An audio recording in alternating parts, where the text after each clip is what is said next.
Good morning, students. Today we will discuss about our new topic is water.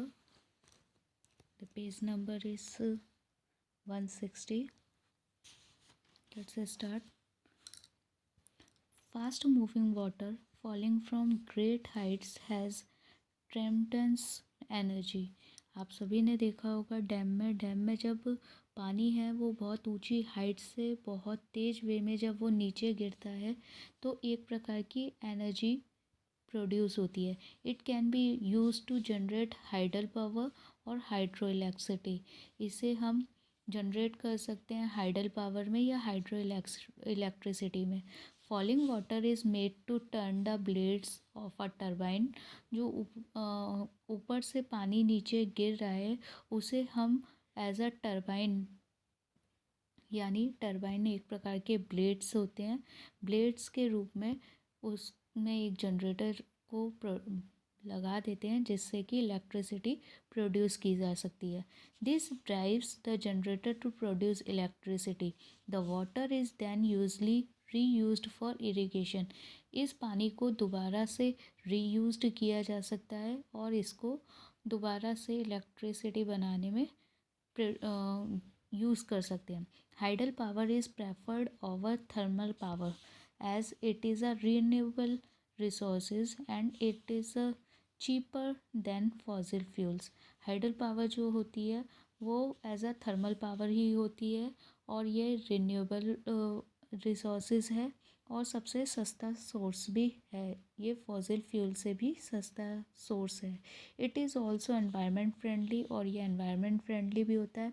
Some of the major producers of hydel power are some countries जो जहाँ पर सबसे ज़्यादा hydel powers को generate किया जाता है. It is Canada, USA, China, Norway and Russia. In India, the important hydel power projects are Krishna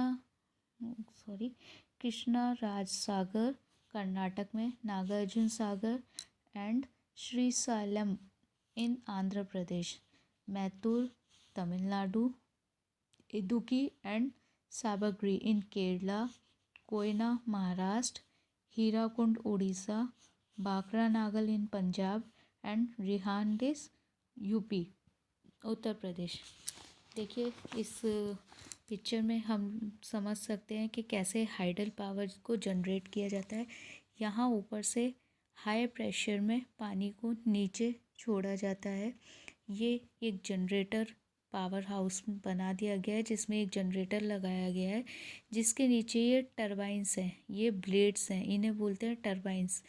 ये गोल जैसे ही पानी का प्रेशर ऊपर से नीचे आता है ये जनरेटर घूमने लगता है और इस जनरेटर के घूमने से जो इसके नीचे के ब्लेड्स हैं वो बहुत तेज़ वे में चलने लगते हैं जिसके कारण पानी से इलेक्ट्रिसिटी जनरेट होती है और ये इलेक्ट्रिसिटी ऊपर वापस आती है जिसे यूज़ किया जाता है इलेक्ट्रिसिटी बनाने के लिए. क्लियर. ये पानी रिवर का होता है और इसे दोबारा से यूज़ कर सकते हैं इलेक्ट्रिसिटी जनरेट करने के लिए. चलिए अब अपने नेक्स्ट टॉपिक पे चलते हैं, that is non conventional sources. अभी तक हमने सारे कन्वेंशनल सोर्सेस के बारे में पढ़ा था, अब हम नॉन कन्वेंशनल सोर्सेस पढ़ेंगे. With increasing population the consumption of a fossil fuel is also increasing. जैसे जैसे हमारे देश में पॉपुलेशन को बढ़ती जा रही है वैसे वैसे हमारे सोर्सेस के कंजप्शन करने की जो पावर है वो भी दिन ब दिन बढ़ती जा रही है.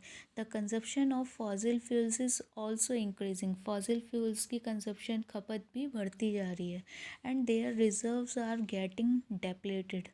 और इनकी जो वैल्यू है वो कम होती जा रही है. Non conventional renewable and non exhaustible power sources are being explored in order to bridge the gap between demand and supply of power.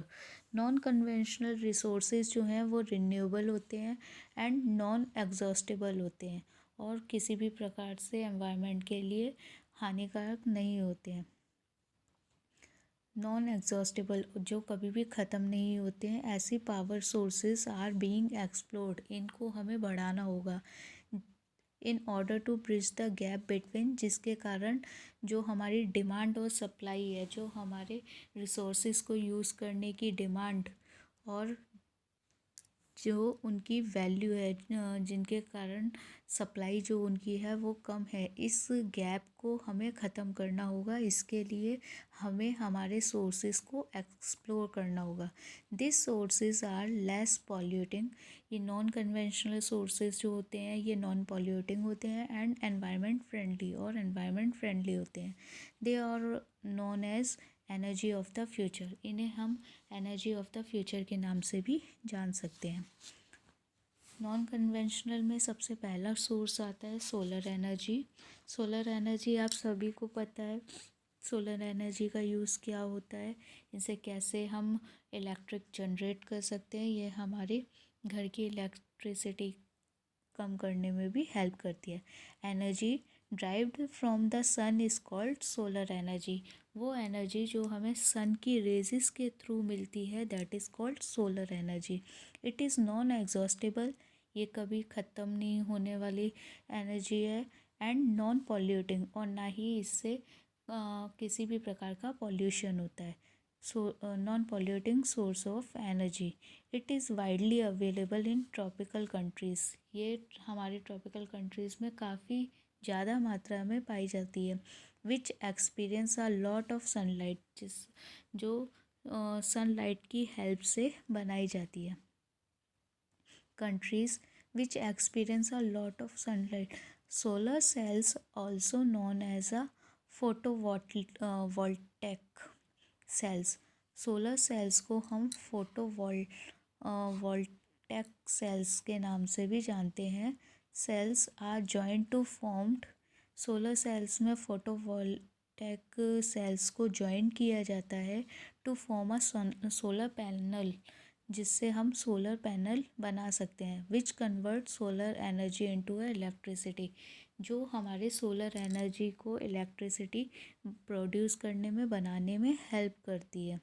Solar energy का यूज़ हम लोग solar cooker, water heater, solar dryers, street lights, water pumps and other low energy consuming items, और इनसे हम काफ़ी items और काफ़ी चीज़ों में इस एनर्जी का यूज़ कर सकते हैं। Although solar energy is abundantly available, ये इजीली प्राप्त हो जाती है। The high cost of collection, but इसे लगाने के लिए काफ़ी बड़ी मात्रा में हमें कलेक्शन की ज़रूरत होती है। हाई कॉस्ट ऑफ कलेक्शन, ये काफ़ी कॉस्टली होता है। Conversion and storage restricts it is use, convert करना पड़ता है और इसको स्टोरेज करके रखना पड़ता है। ये थोड़ा कॉस्टली होता है, बट ये नॉन रिन्यूएबल है एंड नॉन पॉल्यूटिंग है, जिसके कारण ये हमारी कंट्री में काफ़ी, हमारी एंड अदर वर्ल्ड के और भी कंट्रीज़ में काफ़ी हेल्पफुल है।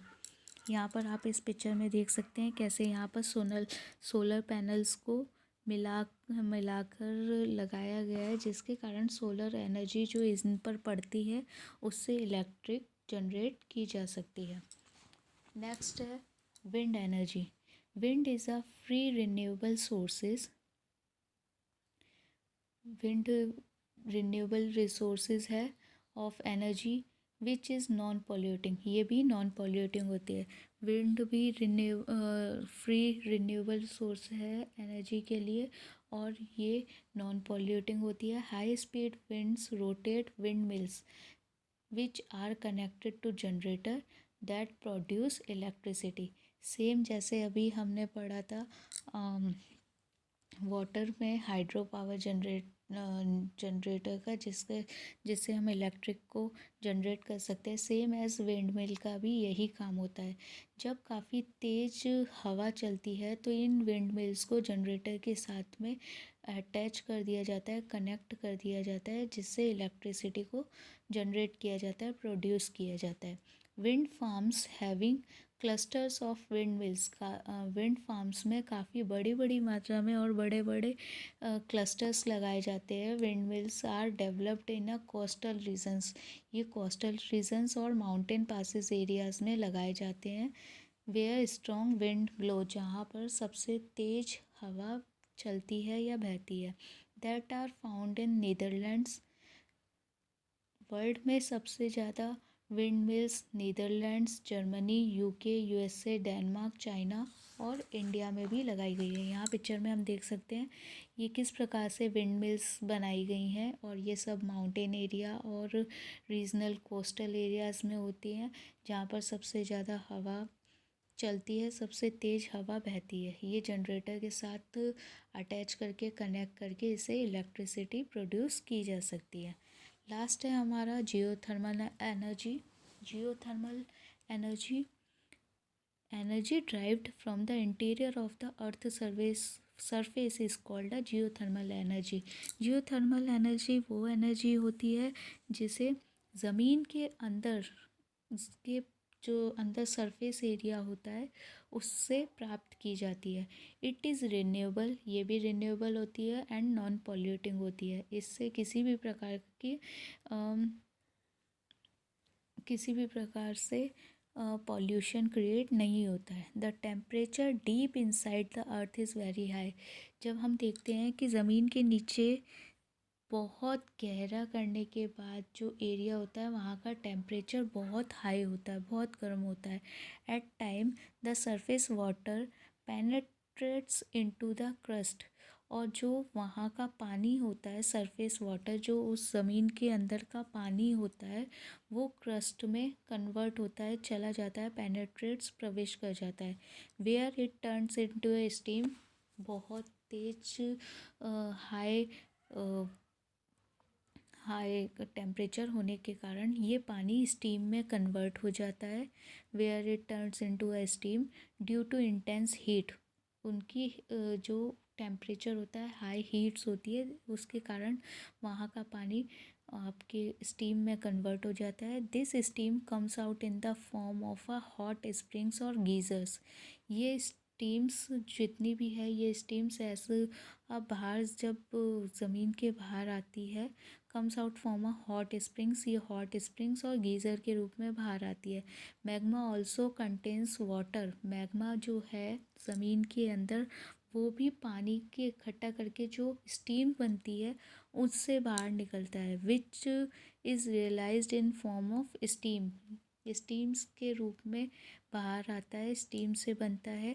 This can be utilized for generating electricity. इस जियोथर्मल पावर का यूज़ भी इलेक्ट्रिसिटी जनरेट करने के लिए किया जाता है।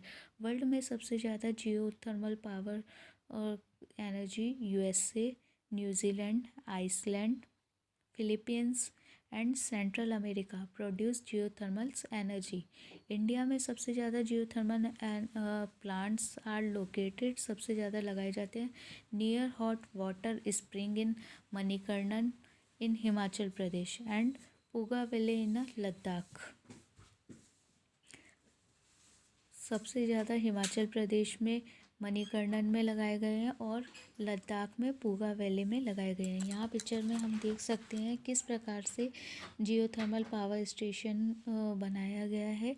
ये ज़मीन के अंदर सभी पाइप को जॉइंट किया गया है, और यहाँ से हीट के कारण, जो ज़मीन के अंदर हीट होती है उसके कारण वहाँ का जो पानी है वो कन्वर्ट हो जाता है स्टीम में, और जब ये स्टीम बाहर आती है तो इससे इलेक्ट्रिसिटी को जनरेट या प्रोड्यूस किया जा सकता है।